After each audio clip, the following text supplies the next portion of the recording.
Olá pessoal, estamos de volta com mais um episódio do podcast Mundo Animal. Hoje nós estamos recebendo o veterinário Alexandre Queiroz, lá da clínica Mundo Animal. É a segunda vez que ele participa aqui do nosso podcast e vamos falar sobre medicina preventiva veterinária. Tema extremamente importante e peço aí para que você acompanhe este episódio. E se você chegou agora, recomendo que assista os demais episódios que estão disponíveis no Facebook, Instagram, no portal Diário de Suzano, YouTube e Spotify, tudo do Diário de Suzano, tá? Então deixa aí o seu like, compartilhe com os amigos e acompanhe mais um episódio. Doutor, obrigado aí por mais uma vez ter aceito esse convite. Eu que agradeço, é um prazer mais uma vez estar aqui participando com vocês. Doutor, eu gostaria que você falasse um pouco do seu trabalho lá na clínica. Você já veio aqui anteriormente, né? Mas para quem está chegando agora, conte um pouco aí para a gente sobre o seu trabalho lá na clínica. Sim, eu trabalho basicamente aqui na unidade 1, que fica na Marques Figueira, próxima à Santa Casa, e eu faço clínica de pequenos, né, cães e gatos, e faço cirurgia também, e trabalho com a parte de imagem, de raio-x e ultrassom. Uhum. Tá certo, doutor. Hoje o tema é medicina preventiva veterinária, né? Um tema extremamente importante. Dá uma palhinha pra gente aí o que o pessoal vai ver hoje no programa.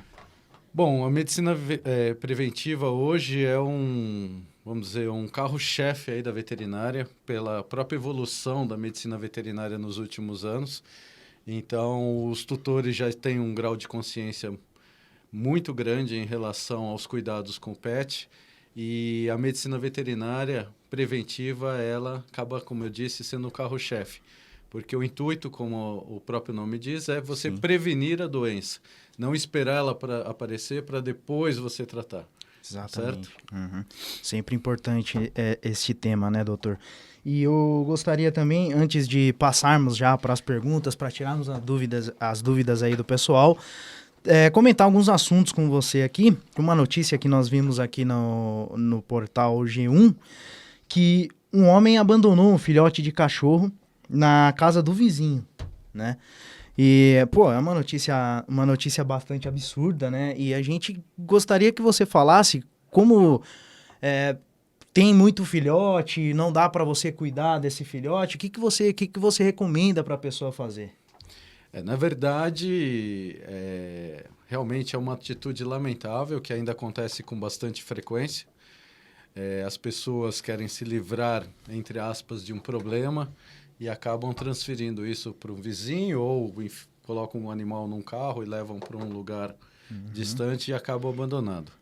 Mas houve uma evolução muito grande também no sentido do cuidado animal, né? Sim. E hoje isso é enquadrado como um crime, né? Por isso eu acredito que essa pessoa sofreu aí uma punição, tá? Independente de ter jogado na casa do vizinho, mas qualquer ato de abandono ou maus tratos é passível de punição. Sempre importante ressaltar que é crime, né? Exatamente. Abandono de animal. E, doutor, uma dúvida que surgiu aqui comigo, eu sei que os gatos sabem o nome um dos outros, sabem o nome do dono também, né? É uma coisa bem curiosa que eu vi, e eu gostaria que você comentasse sobre isso, né? Um assunto bastante curioso. Na verdade, acaba vindo em moda isso atualmente, mas essa questão é uma questão já bastante antiga, né? O animal, tanto o cão quanto o gato, eles têm uma percepção auditiva e sensorial muito grande. Então, quando eles acabam vivendo em grupos, eles conseguem, através da tonalidade de voz, da forma como você se expressa com ele, identificar, através dos sons, se você está realmente se dirigindo a ele ou algum outro animal do ambiente, né? Através dessa percepção sensorial desse sentido que é a audição, né? Que é muito aguçado. Então, por exemplo, eu mesmo tenho uma gata que vive comigo no apartamento. É com os dois, então, né? Sim, com os dois. Tá? E o pessoal tem esse estigma, né? Fala muito do gato porque tem aquele estigma que o gato não é carinhoso, que o gato não te atende. É claro que ele não é como um cão, mas é um animal bastante companheiro, bastante carinhoso. E como eu estava te dizendo, eu tenho uma gata no meu apartamento e é incrível. Eu chego, já chamo por ela, ela já vem. ela sabe como eu estou falando com ela, porque você acaba, de acordo com o teu humor, mudando a forma de falar ou a tonalidade. Quando você quer chamar a atenção de alguma situação, eles têm essa percepção bastante intensa.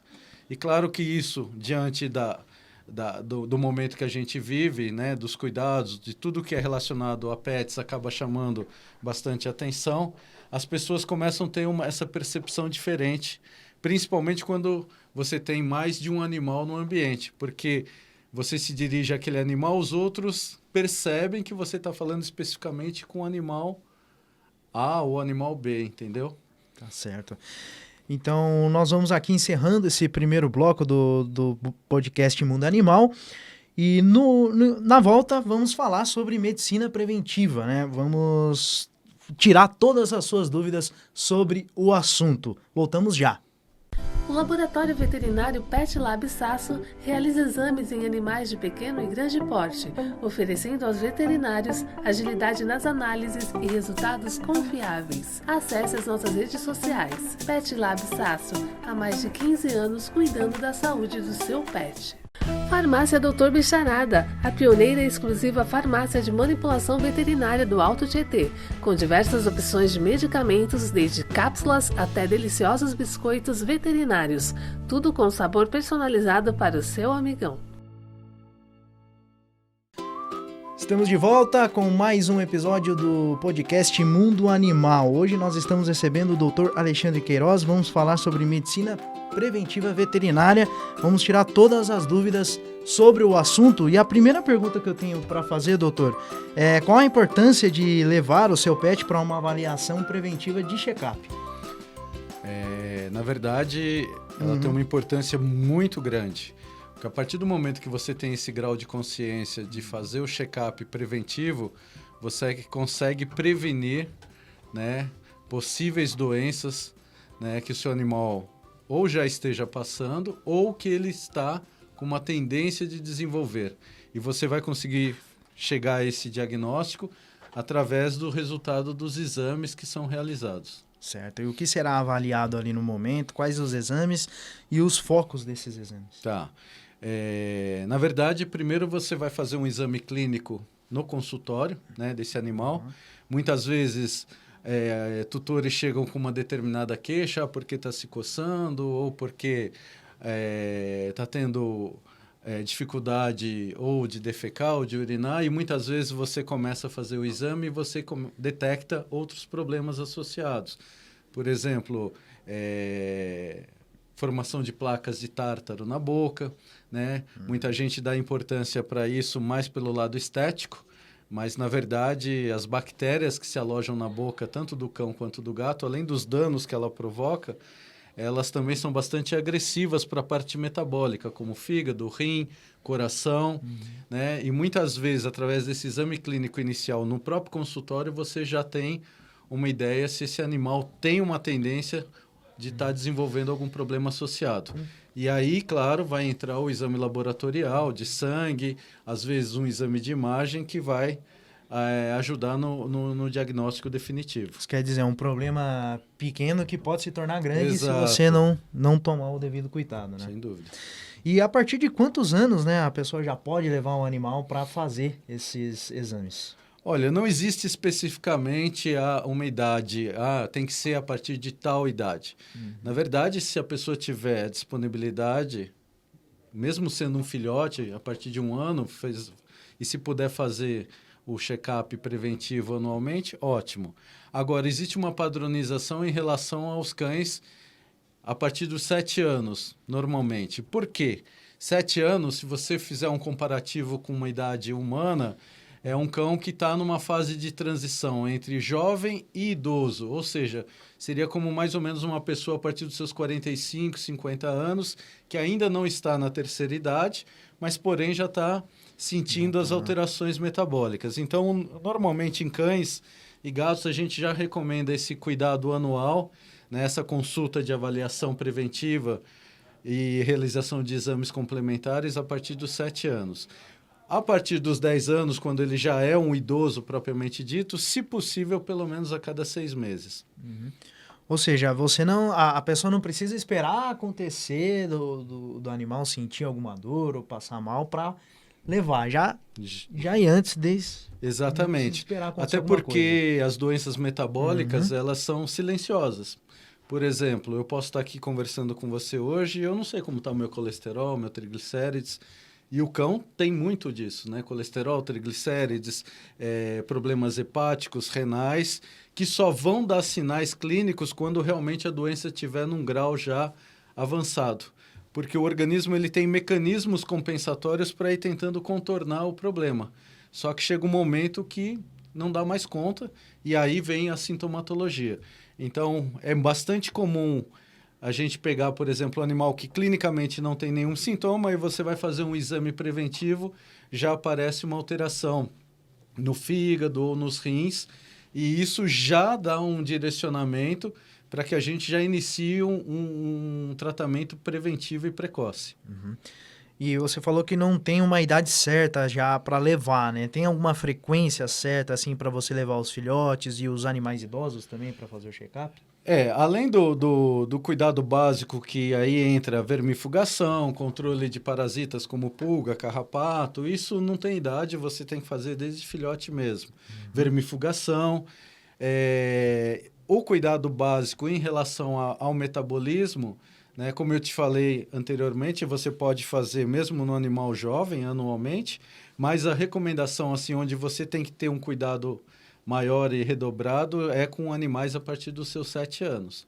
Tá? Dos 7 aos 10, pelo menos uma vez ao ano. E a partir de 10 anos, se possível, de 6 meses, mesmo que o animal não apresente sintomas, fazer o check-up. Tá? A gente tem lá no hospital, assim como na unidade 2, um protocolo de exames de rotina, que já faz um pacote de exames, né? Isso acaba barateando também custo e que já dá uma boa ideia de como está a parte metabólica desse animal. Uhum. Tem que...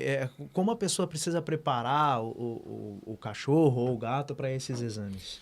Normalmente, quando se trata de exames complementares, como um ultrassom, ou um exame laboratorial de sangue, é necessário um jejum alimentar, tá?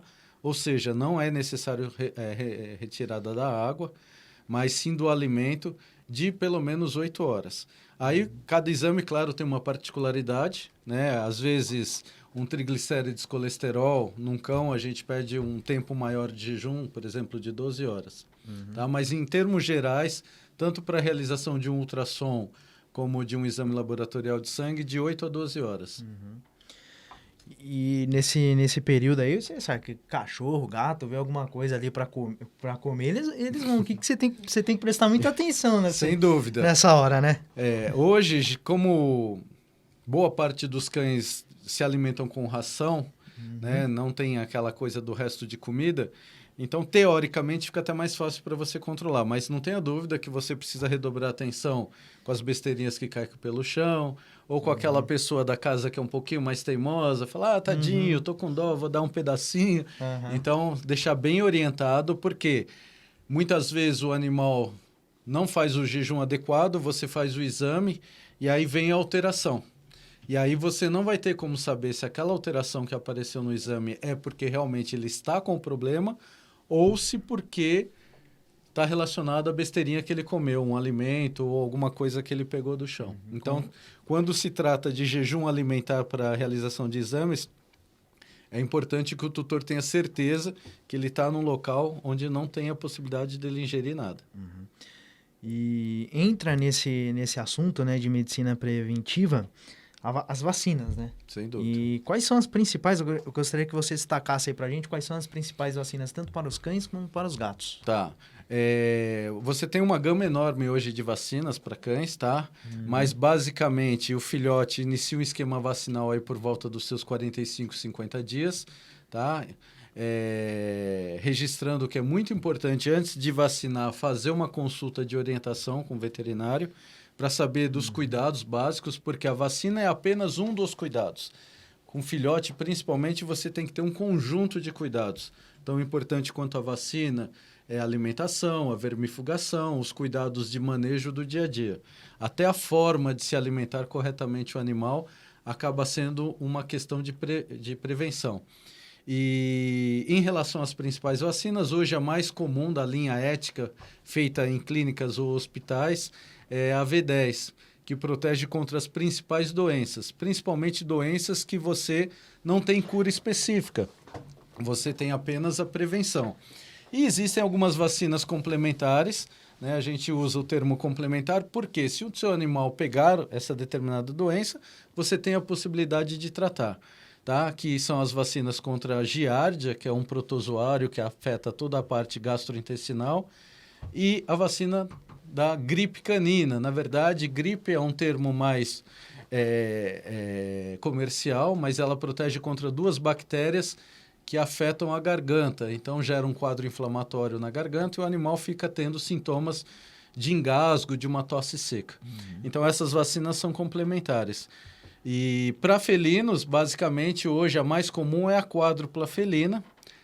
Importante salientar que você tem a quíntupla, mas ela não é tão usada, tá? Por questões de manejo, mas existe também. E no caso do tanto cães quanto gato, quem vai montar o protocolo vacinal é o veterinário de acordo com a região que o animal se encontra. Tem diferenças, assim, nos tratamentos, por ser cão e gato? O que você pode dizer pra gente nesse quesito? A questão de 10, 15 anos atrás, o gato era visto como um cachorro pequeno, né, de porte pequeno. E isso está totalmente em desuso. O gato é um animal que tem as suas particularidades, é um felino, ele não é um canino, então você não pode pensar em tratar um gato como você trata um cão. Existem particularidades em relação a medicamentos, né, que você pode usar em uma espécie e na outra, existem particularidades em relação a manejo alimentar. Então, o que eu sempre recomendo, você quer adotar um gatinho ou vai comprar seja um gato ou um cachorro, independente de raça, vá ao veterinário para receber orientação geral desses cuidados de manejo. Tá certo. Doutor, sabemos que assim como para nós humanos, né, todas as vacinas são importantes, né? Muitas pessoas não possuem condições financeiras, mas sempre tem aquela que é imprescindível, não pode faltar, nem para o cão, nem para o gato. Qual é essa vacina que é imprescindível? Olha, tem a antirrábica, que ela é muito importante por se tratar de uma zoonose, né? A zoonose são as doenças que o animal acaba transmitindo para o ser humano, tá? Não só a raiva, como outras também. E eu diria assim, todas são importantes, como você disse. Todas têm o seu grau de importância. Por exemplo, a giardia, que é um protozoário, também é uma zoonose. Você não dá tanta importância porque ela não é tão agressiva em termos de sintomas, mas ela tem seu grau de importância.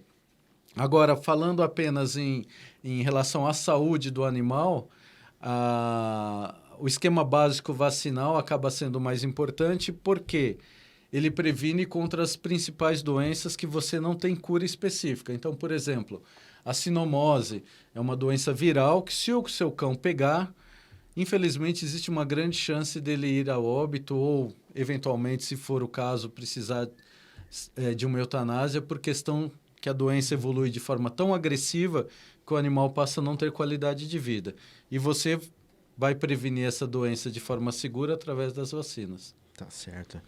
E, doutor, outra dúvida que surgiu aqui comigo também se é verdade que o animal, depois que ele toma a vacina, ele não pode ter contato com outros, assim, não pode andar na rua depois de tomar a vacina?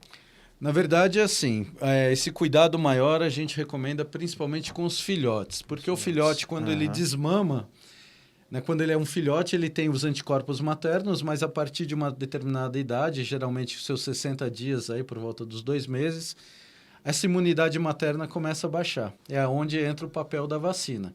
Quando eu aplico uma vacina no animal, eu não estou aplicando a proteção, o anticorpo pronto.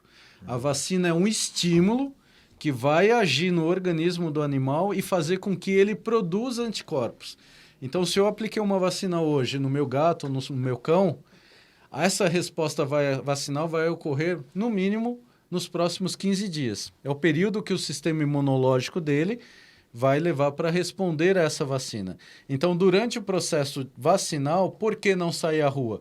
porque com uma vacina ele ainda não está imunizado. E cada vez que ele se expõe à rua ou tenha contato com animais que você não conhece, não sabe se está saudável ou não, mesmo com 1 ou 2 doses, por ele não estar imunizado, ele acaba ficando exposto a pegar uma doença.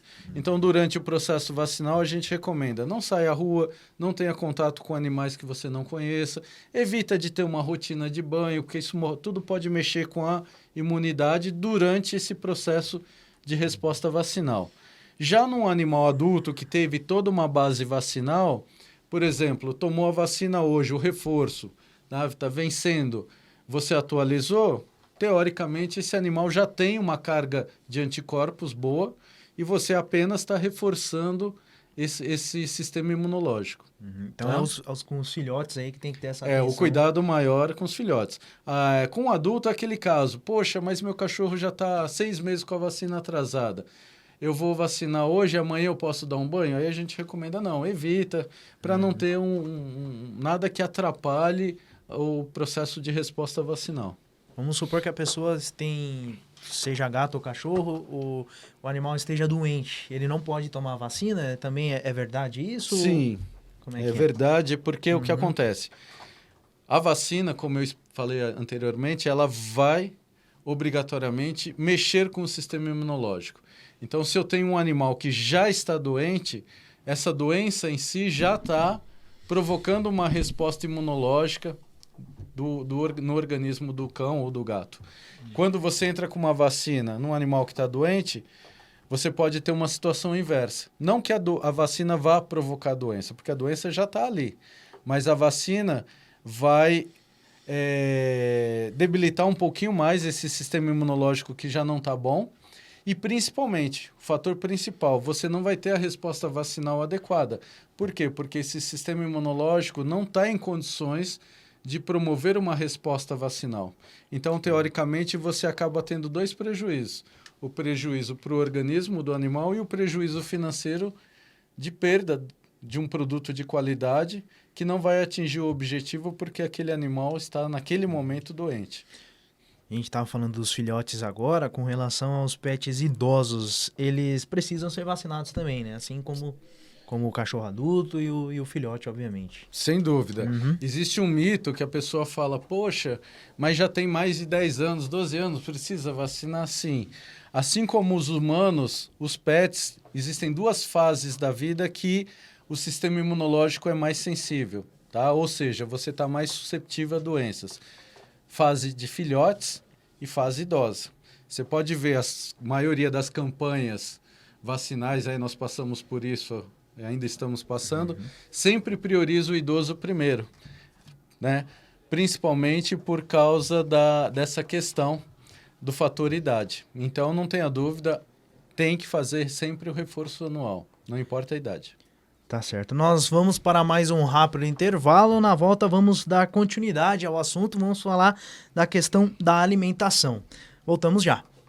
O Laboratório Veterinário Pet Lab Sasso realiza exames em animais de pequeno e grande porte, oferecendo aos veterinários agilidade nas análises e resultados confiáveis. Acesse as nossas redes sociais. Pet Lab Sasso, há mais de 15 anos cuidando da saúde do seu pet.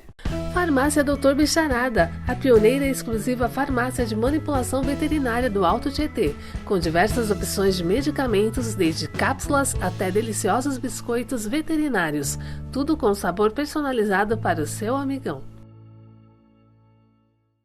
Voltamos com o terceiro e último bloco do 12º episódio do podcast Mundo Animal. Nós estamos falando sobre medicina veterinária preventiva com o Dr. Alexandre Queiroz. Antes de entrarmos no assunto alimentação, doutor, eu gostaria de só fazer uma última pergunta com relação à castração. Ela pode atuar de maneira preventiva? Como? Sem dúvida, a castração ela previne vários fatores. Não só em termos de organismo, mas previne também abandono de animais, né? O que a gente vê aí, como você citou no início do podcast, a pessoa jogando no vizinho. Então, a castração é uma forma de você evitar esse dano maior. Em relação à saúde do animal, ela acaba prevenindo principalmente a probabilidade de desenvolver câncer de mama, que é muito comum nas fêmeas, tá? No caso dos machos, acaba prevenindo problemas relacionados à próstata, porque o cão, com a idade, ele também desenvolve problemas relacionados à próstata, é bastante comum. E o animal sendo castrado, você evita esse tipo de problema. Sim. Além disso, só para complementar, Fica à vontade. doenças relacionadas à parte hormonal também, como infecções de útero, né? A famosa metrite ou piometra, que é pus no útero, formação de cistos ou tumores de ovário. Então, você castrando o animal, com certeza você consegue reduzir uma grande chance desse animal vir a desenvolver esse tipo de problema. Tá certo. Agora, já entrando no assunto da alimentação também, que entra na questão da prevenção. E qual é a melhor indicação para animais obesos? Bom, a melhor indicação é educar o dono. Educar o dono. Tá? Aham. Que é a grande barreira, na verdade, né? Por questões de amor, né, ao animal. Ai, tadinho, né? Ele gosta tanto. Então, isso é uma barreira que a gente encontra bastante no consultório. Mas, em termos gerais, para evitar a obesidade, é você ter uma alimentação balanceada, de boa qualidade, evitar as besteirinhas do dia a dia, porque você dando uma boa alimentação, você não tem necessidade de acrescentar nada. Né? Uma fruta que você dá, pode, dependendo da fruta, sim, mas não é alimento, é um agrado, é um petisco. A base nutricional vai vir dessa boa alimentação, porque o alimento bem elaborado, ele já vem totalmente balanceado com todas as necessidades nutricionais que o cão ou o gato necessitam. A questão principal que a gente percebe, às vezes por questão de manejo, é a dificuldade que as pessoas têm de administrar de forma correta esse alimento. Por exemplo, isso é uma questão cultural. Brasileiro, você vê a vasilha vazia, você quer sempre encher a vasilha. E hoje, os alimentos de boa qualidade, eles são padronizados em quantidade e volume de acordo com o peso. Então, a quantidade que um animal necessita nem sempre é aquela quantidade que eu visualmente acho que ele precisa. Às vezes você põe lá aquela quantidade no prato e fala, nossa, mas só isso que ele vai comer em 24 horas? É só aquilo, porque aquilo ali já tem tudo que ele necessita para se manter saudável. A partir do momento que você ultrapassa esse limite, teoricamente você está sobrecarregando tanto a parte metabólica dele em relação ao fígado, rim, sobrecarga gastrointestinal, e futuramente você vai acarretar doenças. Então, a questão é sempre ter consciência que a alimentação tem que ser equilibrada e fracionada, tá? E ainda entrando na questão dos animais obesos, doutor, é importante também, por exemplo, principalmente com os cachorros, você sair para caminhar um pouco com ele, até por outras questões também, é sempre importante o dono fazer isso? Sem dúvida. A atividade física é importante não só para a gente, como para o animal. Tá? Até os gatos. Né? Os gatos hoje são domesticados, então o gato domesticado, 90% é castrado.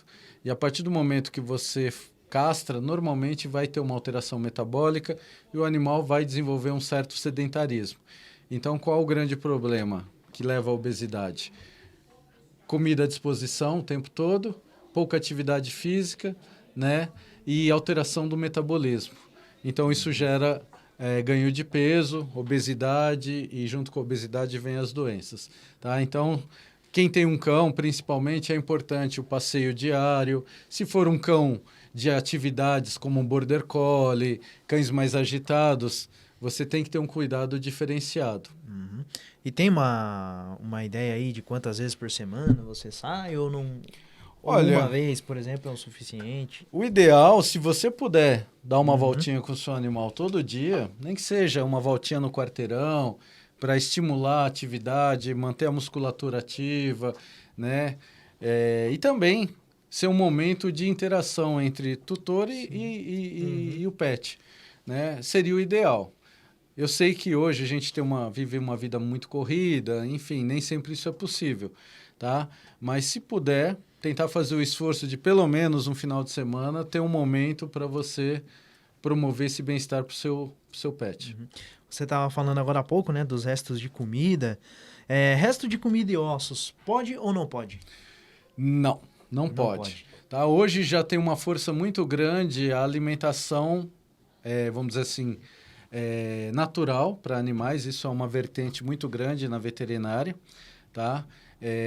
Que vem aí a contraponto das rações industrializadas.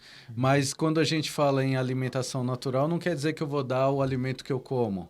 Até porque nosso alimento é temperado, né? A gente tempera, põe condimentos, tá? E o animal não pode. Muitos têm sensibilidade, não só alérgica, como outros tipos de sensibilidade, até gastrointestinais e problemas de pele relacionados a isso. Então, não convém dar a comida que a gente come.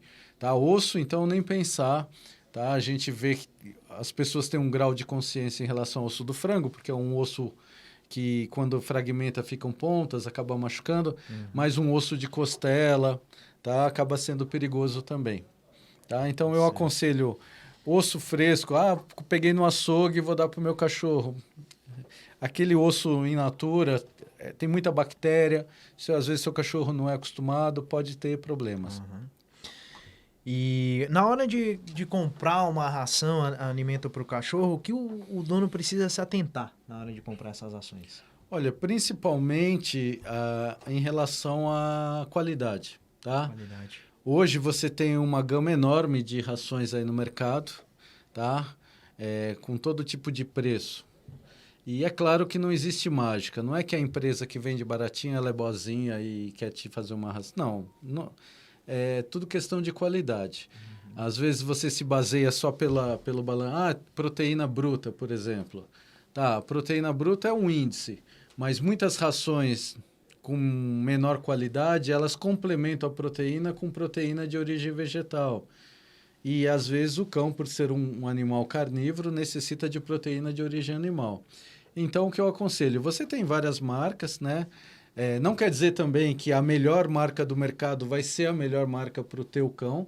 Sim. Isso é muito variável, depende de uma série de fatores. O que eu te aconselho? Tem um pet, saber qual o alimento mais apropriado, vai ao veterinário, recebe essa orientação geral dos cuidados de manejo e, com certeza, o colega veterinário vai ter uma capacidade de poder te dar opções de algumas marcas que você vai poder manter uma vida saudável para o seu cão ou o seu felino. Uhum. Doutor, é sempre bom evitar também o corante, né, nas ações. Sim, na verdade, corantes que vão dar determinadas cores no grão da ração, a gente precisa tomar cuidado, primeiro, com a origem desse corante, tá? Não dá para a gente generalizar, lógico, mas em termos gerais, os corantes, por serem artificiais, podem acarretar sensibilidades gastrointestinais, então o animal desenvolver um quadro de irritação estomacal ou uma irritação intestinal, e também aumenta a chance, em alguns casos, de crises de alergia, coceira, como uma resposta à ação desse corante no organismo. Então, se puder dar uma ração que não tem muito corante, é melhor em termos de prevenção. Tá certo. Doutor, estamos aí chegando num período que vai fazer muito frio, né? E as baixas temperaturas também podem trazer aí problemas pro cachorro, pro gato. E eu gostaria de perguntar para você como proteger os animais dessas baixas temperaturas que vão vir aí pela frente. Tá. Bom, em contexto geral, todo cão precisa de proteção nessa época do ano, tá? Claro que existem raças mais peludas, né? Que já tem uma proteção natural maior. Ajuda, né? Isso, sem dúvida. Uma proteção natural maior do que um cão de pelagem curta. Né? Então, existem várias formas. Acho que a primeira é um local apropriado para o animal dormir, não ficar no tempo, né? Muitas vezes, como a gente vê aí, preso numa corrente. Então, ter um local apropriado, né? Bem protegido para dormir. Os que podem usar roupinhas também é uma opção de proteção, tá? Pets de apartamento acabam se beneficiando nessa época porque ficam menos expostos, tá? Mas basicamente é isso, é esse bom senso de você saber que o animal também sofre as consequências, né, do frio. Claro que eles têm uma temperatura corpórea muito mais alta que a nossa, eles têm a pelagem, mas eles também sentem frio, assim como estão sujeitos às doenças que esse frio pode trazer. Doutor, nós vamos encerrando aqui mais um episódio do podcast Mundo Animal. Gostaria de agradecer aí a sua participação em mais um episódio. Eu que agradeço mais uma vez por estar aqui presente, tá? É sempre um prazer. E me coloco à disposição, em caso de dúvidas, qualquer coisa que eu puder orientar, tá? É sempre um prazer. Muito obrigado pela oportunidade. Obrigado, Alexandre. Obrigado a você que nos assistiu. Não esqueça de deixar o like, compartilhar. E lembrando que você pode assistir os outros episódios que estão disponíveis lá no portal do Diário de Suzano, que é o www.diariodesuzano.com.br. Também no Facebook do Diário de Suzano, Instagram, YouTube e no Spotify. Semana que vem tem mais podcast Mundo Animal para você. Muito obrigado e até o próximo episódio.